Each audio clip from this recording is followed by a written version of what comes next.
at this time, we'll be talking about the use of language in research activities. And this is a very important, a very vital aspect of your research, the use of language. Let's go to the first slide. There's something about that I want to start with. You can see a very beautiful girl. Beautiful, look at her face, her frame. Very beautiful. You can see her, but she's dressed in rags. And I want to say that language is the dress of our thoughts. And so no matter how wonderful, how beautiful your ideas are, if you dress them in rags, I talk about the language with which you express your thoughts, your opinions, your emotions, your feelings, and that which you want to pass across to the world. The language with which you express yourself is very important. So you may be saying something very good, but you dress it up in rags. And so nobody gets to reach what exactly it is you're saying. And so you may be busy carrying out a research that no one is able to reach. And that's why language plays a very important role in whatever we do. I've decided to use that picture to let you know that you have a role to play in the way you put together your ideas, put together your thoughts, put together your works, the organization, and the language with which you dress your thoughts. And that's why I've said something very important there. Sow it well. Language is a very important aspect of your research activities, and you shouldn't address your thoughts in rags. Your language is raggish. Permit me to use that word. Then you need a tailor to fix it. And most of the people come about, looking for editors. I've done that over and over all of my life. I'm still doing that. But I've discovered that you can do a lot yourself too. There are so many things you could do by yourself. You don't have to be a language expert to be able to do that. There are some little things you could fix. And you're not fixing them because you believe that at the end of the day you push it to the editor. And of course, if you don't have an editor that is careful, that is that knows what exactly you are doing and is willing to help and is willing to, I don't want to talk too much. If you have editors who are just after the money and they flip through the pages and put a full stop here, they come out there, and then if they run over 2-3 pages, they don't even look at that, they go to the next chapter. You'll be glad that you've been to an editor, but the work may be returned to you poorer than it was. So that's why you have to get to fix things yourself. At this level, there are things you could do by yourself without even having to be in the Department of English. I have seen a lot of people who have not been into the department. I mean, they have not been certified in English usage, but they are doing well, even with editing. And I salute them. So you can be one of such people, especially when it concerns your work. I move to the next slide. Now that I want to believe that you agree with me that language plays a very important role in whatever it is you are doing. We'll see that as we move on. Language is a very important aspect of your research. I've said that, and then I said, and I'm saying, and I've always said it, you can never shun the rules. You can never. You say, no, it doesn't matter. I've seen a lot of people, especially when I attend seminars with a deep sense of humility, I have to say this. And when I begin to talk, someone will just sit by my side or raise a hand, and sometimes you feel that you're being attacked, and they say, this is not the Department of English. It's not the Department of English. Well, what is important is what the candidate is saying. And then they keep quiet. Because what is important is what the candidate is saying. But it has to say it in such a way that everyone, including me, and every layman has to understand what he's saying. Because what he's saying is very important. And he has to say it well. And then we can have a better society. So that's why I'm appealing and I'm saying, don't shun the rules. If you do, at the end of the day, when your work is turned out, it's publicized, everyone is viewing it online, and they get to see all of these little misses here and there. You will not be there to explain how it happened, but it tells a lot about you and your integrity. And that's why you need to take it just like that. There are rules you can't shun. You can imagine if I come here this morning and I say, somebody just started, I think about 2-3 weeks, I don't remember now ago, someone told me that I had taught them GNS about 13 years ago, and he was trying to say that they were arguing at that time over whether we have good afternoons or good afternoon. And I said, okay, that was 13 years ago. What would you have to say now? Can we have good afternoons? And then some of his colleagues were saying then that since there are many people involved, so that, the afternoons, does it have to go around? Then you have to say thank yous too. When you have a lot of people, thank you, thank you, thank you. Just like people will laugh over when you say I'm grateful, and then someone will say I'm great, I'll come back and bring the food later. Like, there are rules. When you break them, you make yourself a source of mockery, ridicule, and people laugh about it, and it turns on your integrity. And someone who is a PhD holder,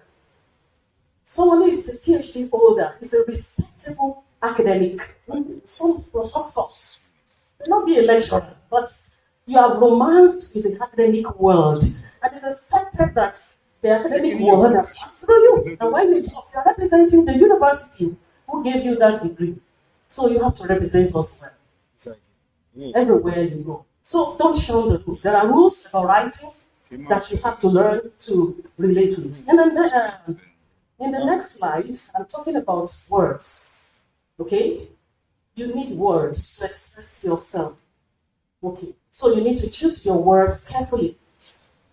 When I came in from a class, I had to rush down here again, calling me again somewhere, and I said, let me finish this. I have so many things to do.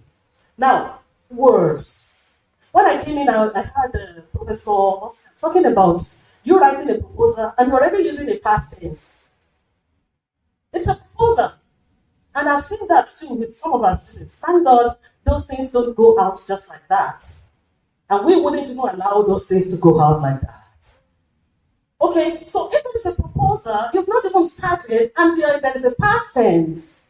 And there are people also, when they have done their pre-field or conversion examination, where they are expected to be saying this, in this research, certain things will be done, will. When they come for their post-field presentations, you know what they do? They still bring back the will. And then when they finish, we say, there's no need to come in here. What are we doing here? You are here to start. Because you're telling us that you will still go and do something. So you need to go back to the field. And they look at us and say, what are we saying? And someone looks at you and says, you want the candidate to fail. No. We don't want you to fail. But you told us that you are yet to get to the field. So you have lied to us, giving us a post-field report.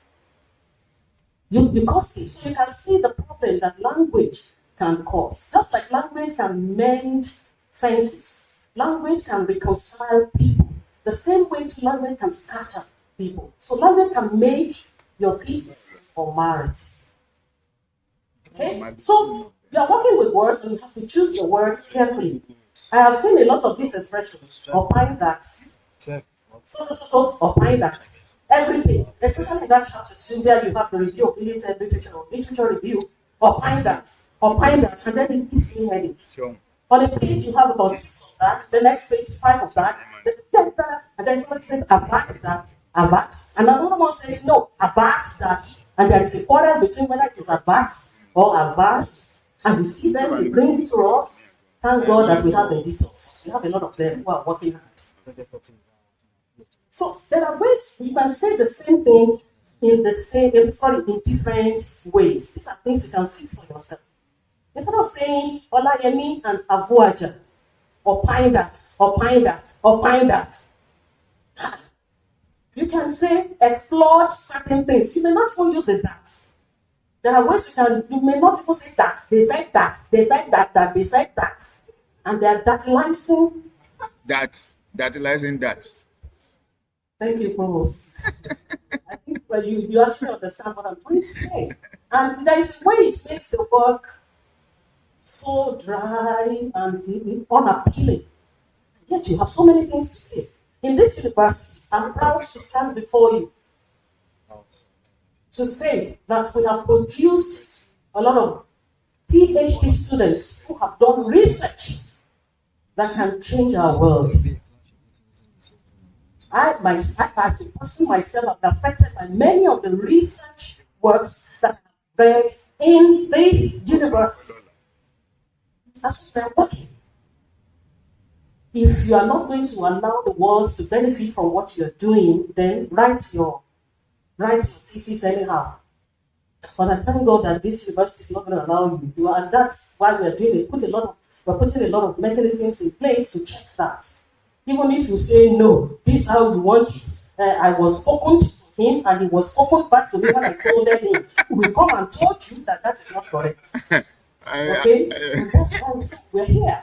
And that is going to make your work beautiful. Your name is going to be on it. And of course, the name of this noble university. So the words you need to choose your word. Be creative. You don't need to get to a department of literature, like English language and literature, to know how to be creative. Those of you who are men, I'm sorry with due respect, I know you know how to drive cars. You can drive a lot of cars, different kinds of cars. You can maneuver. You can do that with your cars. You can do that with language. I always say this to women too. If you know how to prepare amala very well, and it will be very smooth, smooth and appealing to the heart, then you can also do your work that way. Nobody is a non-entity. So creativity can be there. You can say the same thing in different ways. Okay? Now, recently, I decided to bring out some of the examples I've found. I'm not going to mention names, and I hope some of those people are not here. But I feel that if I'm talking about English usage, I should be talking about my experience on the job as an editor. And I've seen recently, just about 2 weeks ago, somebody wanted to write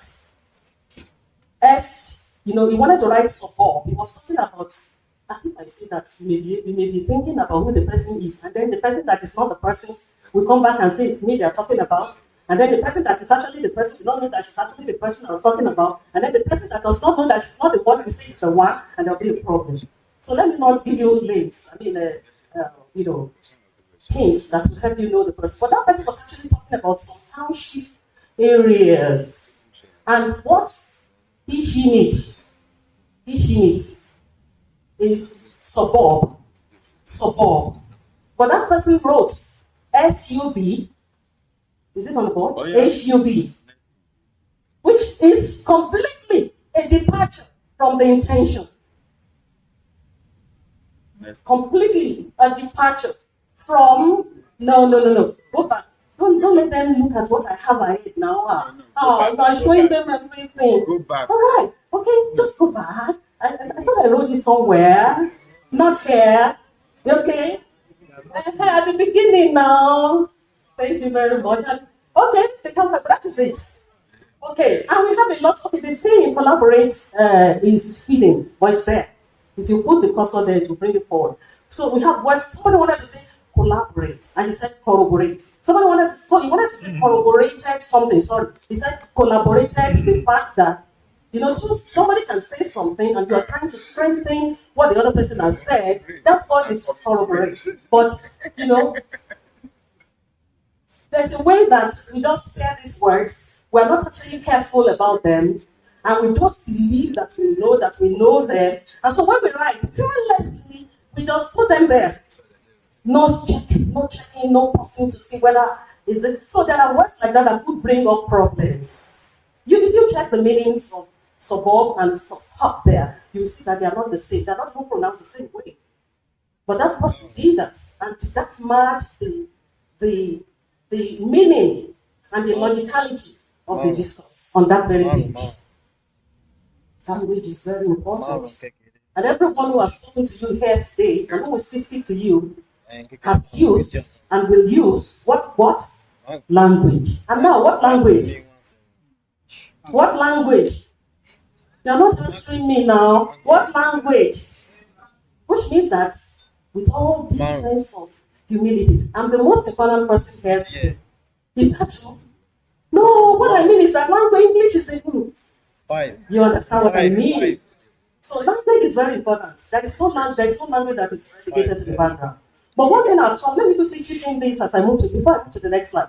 What I've come to see is that we have a generation of students who are members of two communities and citizens of none. And it's reflecting in what they write to give to us. Your own generation is different from this Gen Z You know, this generation that they have the sticks there high, sticks there high. You don't even know those things if you know you'd have been laughing. That's what they are saying now, sticks in high. You know, but when they write, it seems like the way they talk is the way they write. I was like, why are you there? She was like, wow. And I was like, wow, you know. I was like, and then sometimes I was like, and if you're not careful, if you're also mimicking that mannerism, when you settle down to do some real serious formal writing, those I was like, as in, they will be filtering into your thoughts and affecting the pattern of your writing. Now, at our own level, our own is not I was like, as in, our own is, maybe you know the answer, you don't know. You are looking at me, fam. I've seen people, they say, Shibi, you said I should come in the morning. And I said, I said, and I call it Shibi Abi signals in one of my papers. It's common. Even today, if you had recorded yourself, you would have seen that you have said, Shibi, we said we are meeting at 10. Abi, we didn't say so. And there is this resounding O at the end. I don't like it O. Don't do that to me, O. That O, is it English? When it comes to formal writing, those things will be affecting your thinking and writing. And that's why you are very slow at writing. And sometimes you don't even know how to get started. And sometimes you are helpless and you feel that you don't even know anything when you are loaded. So this is very important. My time is up. All right. Okay. Thank you. So choose your words. That's where I'm going. Appropriately choose your words. There are homophones. Homophones are words that sound alike. Phone, homophones, homo, one, homophones. And that's what collaborate I gave you the other time and corroborate. They are not homophones, but to second language learners in English, they are near, I call them, Olayemi 2013 or so, call them near homophones. And they affect us. And there are some other ones we see around. They are not actually pronounced the same way. When I say section, and I say section, session, section, session, section. They're not the same. And somebody will say, but I was here last section. Which of the sections? Section or section? And then it will be corrected. You know, section, man. I was here. Then we'll take it easy. We may not even bother to explain to that person that this is supposed to be section. SESSION. So there are a lot of words like that. That's why I said you should choose your word carefully. Now, slide 5. Mind your tense. There's no way we can tell you everything here. So this is just like a guide. So I expect that when you get back, you sit down and try to develop yourself with words. The dictionary is there to help, honestly.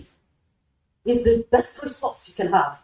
And then on our phones too, we have a lot of facilities. There is this show me word I've talked to my students about. I've talked to a lot of teachers in secondary schools in the past 3 months. Show me word. Show me word. When you get into your Google and you type in that, you see that it gives you the pronunciation, gives you the meaning, it tells you British pronunciation, it tells you American pronunciation, it defines, it tells you usage. It's very rich too on your phone. So we have a lot of facilities that were not available in those days. They're now available. So you can make use of them to better your writing. So mind your tense too. Tenses are very important. What Professor Oscar was talking about the other time, that you're writing in the past. It's not you're writing a report that you write in the past.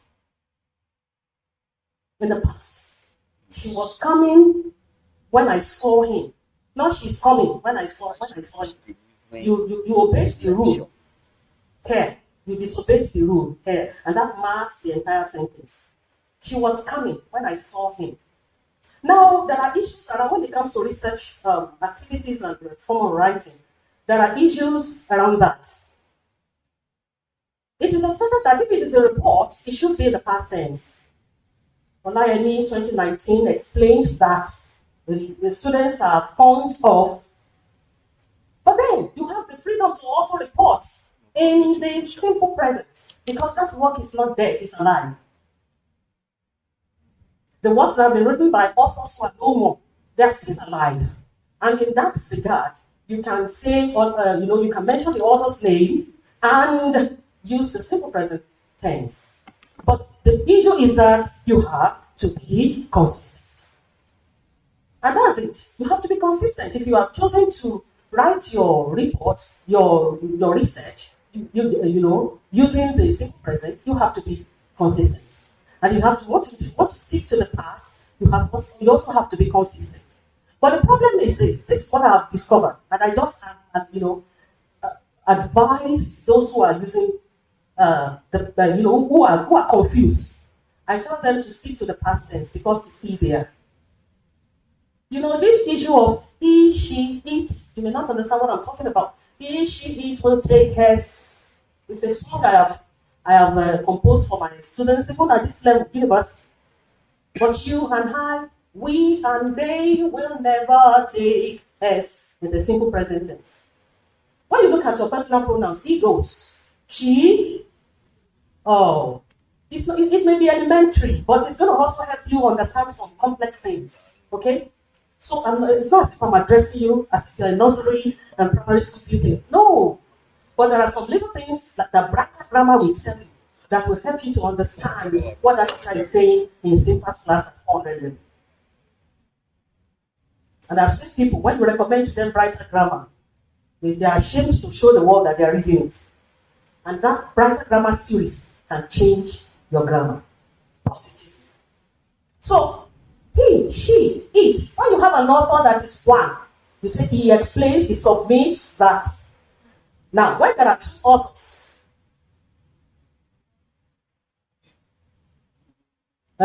Olayemi and Avuaja explained. Now, that's past. But if it is not past, what will it be? And then you see, go and put the heads there because it sounds so sweet to the mouth. Olayemi and Avuaja explains that. Just like my students run after me and says, "Listen, man, you seem to be our GNS teacher. You seem." And when you say it, if you are not careful, you say, "This is a very good, she's very good at speaking English. You seems." And then I ask myself, seems where? You understand? So there are rules about it. And it's only the third person singular pronouns in English. He, she, and it. And they are noun equivalent. That's what some of our teachers will tell us and we get confused. And they are noun equivalent. If it is Olayemi, that's she, so it will take S. But if it is Olayemi and Avuaja, that is they, so it will not take S. So they, we, and I don't take S. But he, she, and it will take S. So you don't take S. So you can say you seems. And don't forget, we are able to maneuver because in our research report, we're not expected to be using I at this level. In this research, I or we, sometimes you just come up and you're saying I and we ask you when you're doing your presentation, you and who.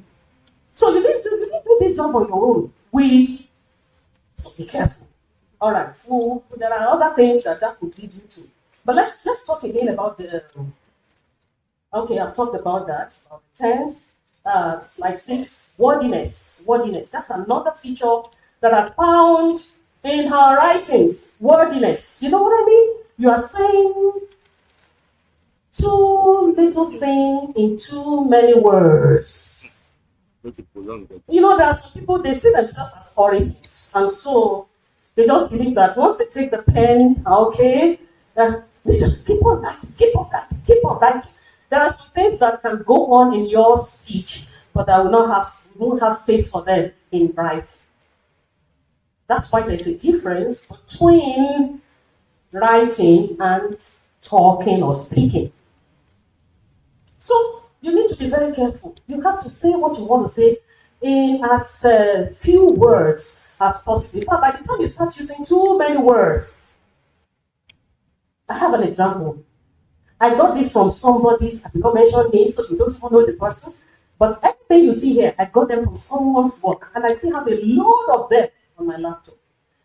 Somebody said, interpersonal relationship with people. Is there anything wrong with that? If you look at it very well, is there anything wrong with that? Okay, if you look at it, when I say lerefe, tó bá wò lerefe, ǹjẹ́ o lè rí ohun kan níbẹ̀ yẹn tó mẹ́hẹ? If you look at it closely, can you see anything that is out of place? Interpersonal relationship with people. Can anyone help us? I've been talking. It's your turn to talk. And I don't want anybody who is from the Department of English or anywhere, teaching English anywhere. I saw your hand first. Please, could you come forward? Eh? Eh? Eh? What? No. I didn't even see you, but I didn't know you are the one. I need our students, prestigious students, to help us out. If you say there's nothing wrong with it, then I'm not going to tell you and move on. But look at it, it's so harmless, but it's harmful. Interpersonal relationship with people. What is, okay, I saw your hand. Your name, your department. Please come forward. Thank you. Olalekan Olawale from. Huh? Okay, zoology. All right.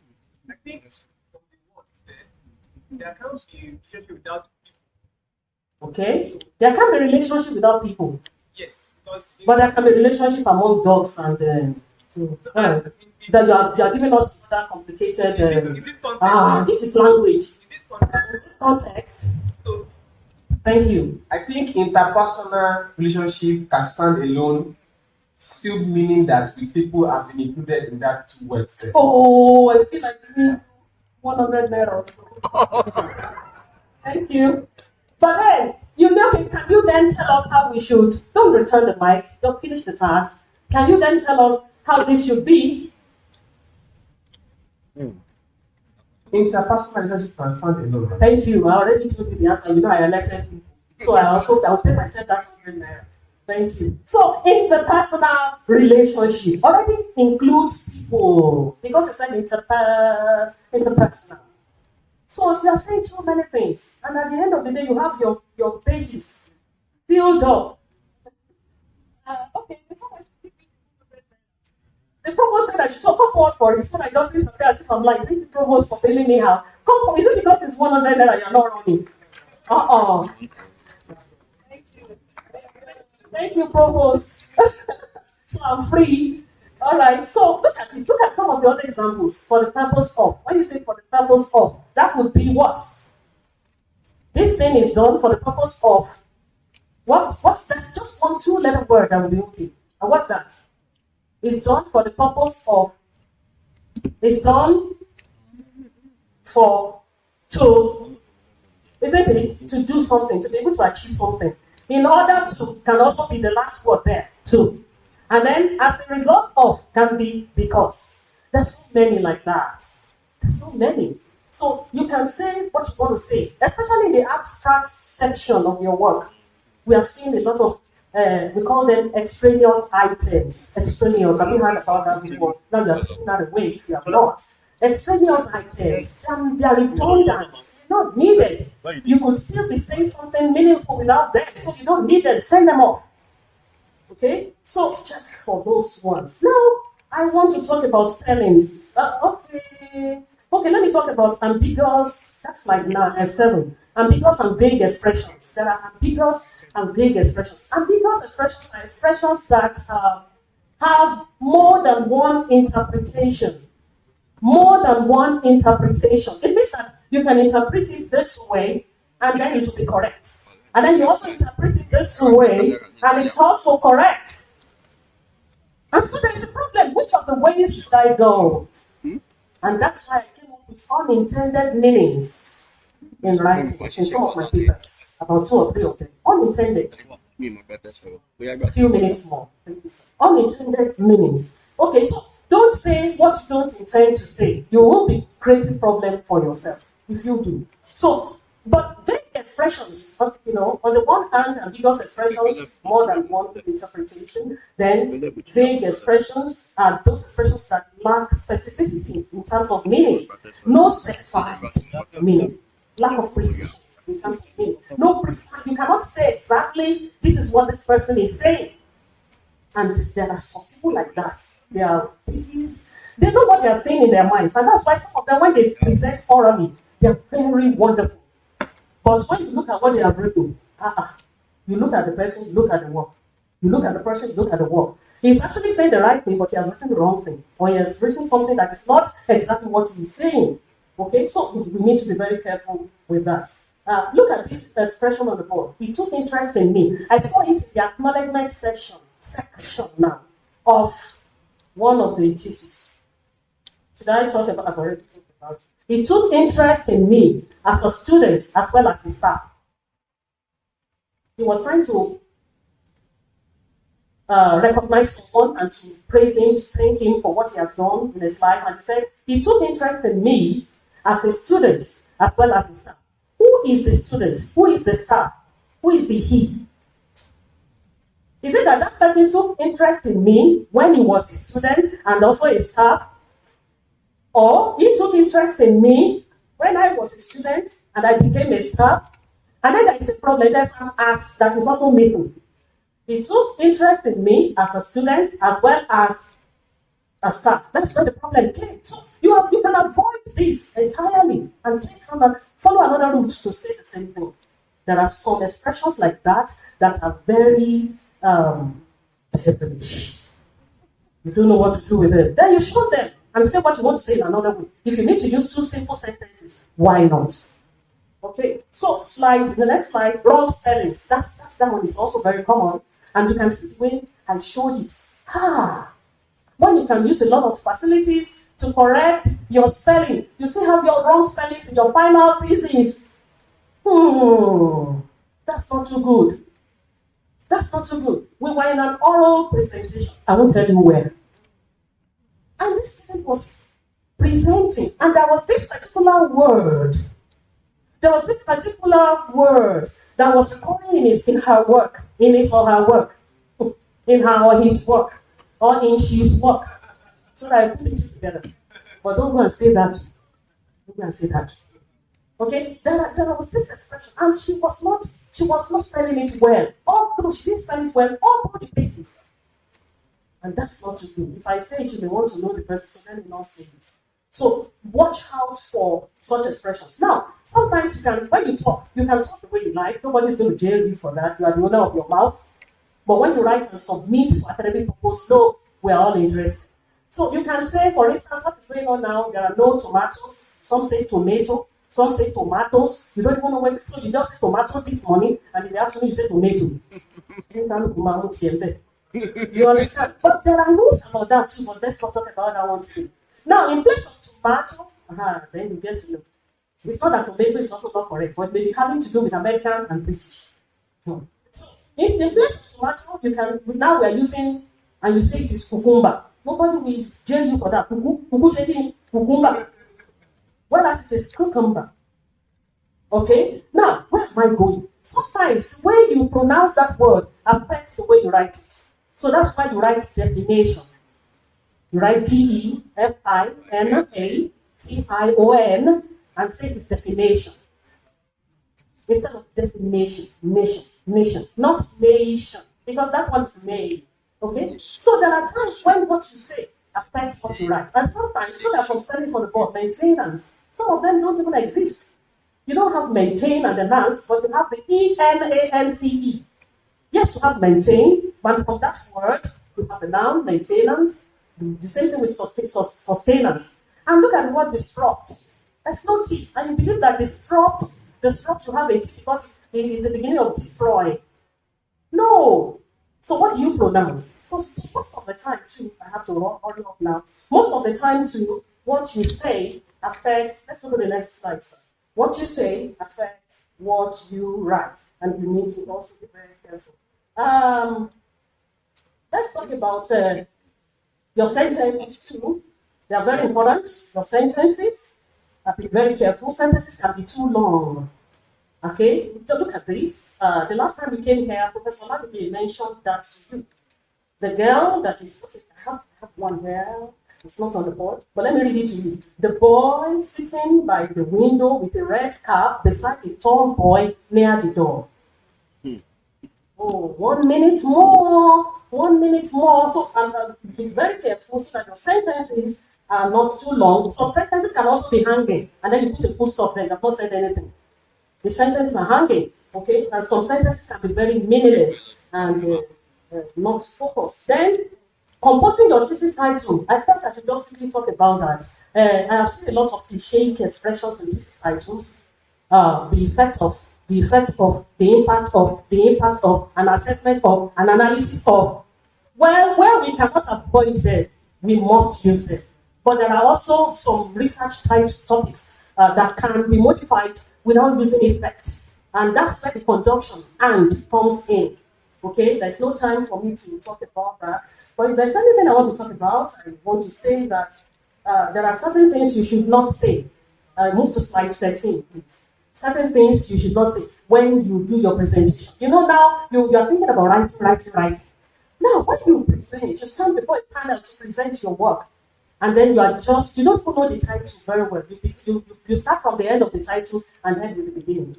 It shows there's a problem. Now, not only that, when you say, I think, that's your final defense, oral defense. And you're saying, I think it should be that I wrote them down, I've written some down from our seminars. I'm trying to do something with them, so I won't tell you all of them. But don't say, I think it should be. It is taking that, no, you have done a research and you have findings. The final slide now, you have a question to answer. There is a question you must answer. Please go to the last one, sir. And as I leave now, I ask you this question. At the end of time, your thesis, is it going to be a message to the world or a mess? Thank you very much.